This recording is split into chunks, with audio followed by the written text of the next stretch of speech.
Well, we trust them to safely take our children to school and back. But tonight, NBC6 investigators reveal how school systems out there in South Florida can lose track of all the tickets school bus drivers get. And investigative reporter Tony Pipitone found that includes 2 drivers who should not have been behind the wheel. That's because when a Broward County school bus driver reported for duty to sit behind the wheel of a bus like this, her license was suspended for months. We found the system set up to keep suspended drivers from transporting children failed. And that's not all we found lacking.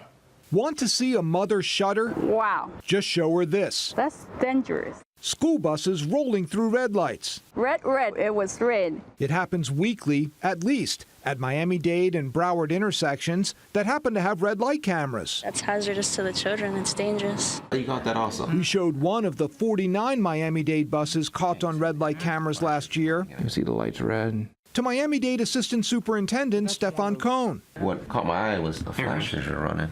Our chief concern is the safety and transport of all students. So we take every violation very seriously. But in most cases, it takes several violations within a year before a driver can be suspended. It would be under your system okay for someone to run 3 red lights in a year before they get a recommendation for a suspension. I wouldn't state that it's okay. Any infraction is frowned upon by our district. Both Miami-Dade and Broward have forgiving systems. The Miami-Dade driver running these lights, she'd already been suspended from work for driving with a suspended license, and we found she's been ticketed 37 times since she was hired in 2001, 12 times on a school bus. Why is this driver still on the road? In accordance with the Safe Driver Plan, if they have reached a threshold of a recommendation for a suspension or a recommendation for termination, that has been carried out. But to get disciplined, a driver needs to be convicted. The school board stresses only a small percentage of tickets lead to convictions and discipline. Broward County has a similar policy. There, we found one driver ticketed for causing 2 bus crashes in 2 years, another 2 crashes, 2 years, and Broward also had one who should not have been driving. Her license suspended for 4 months after failing to pay a ticket. In a statement, Broward told us safe and secure transportation is the highest priority, and they take appropriate disciplinary action when deemed necessary.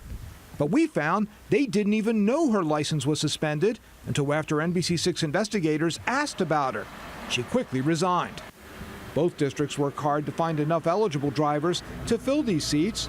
Drivers earn about $19,000 a year in Miami-Dade, $21,000 in Broward, and are trained before and during their employment. We will stress safety, and you will adhere to safety. You'll be educated about safety, and if you don't make the cut, so to speak, then you can't drive for us. And what percentage don't make the cut? About 90% don't make it through. Still, with thousands of trips a day in South Florida, some school bus drivers are bound to cause a crash. Like this one last month, with Broward Middle School students on board, the driver's 4th crash since 2009. Not enough to lead to a suspension, though she was suspended previously for improper cell phone use. Both school districts say what we found does not mean the children in these seats are in any unusual danger, but both vow to do a better job of keeping track of their drivers' traffic troubles. NBC6 investigator Tony Pipitone, NBC6 News. And a reminder tonight that Tony and the rest of the NBC6 investigators are working for you. If you have a story you think they need to check out, send an email to the NBC6 investigators at NBC6.com, or you can call our tip lines.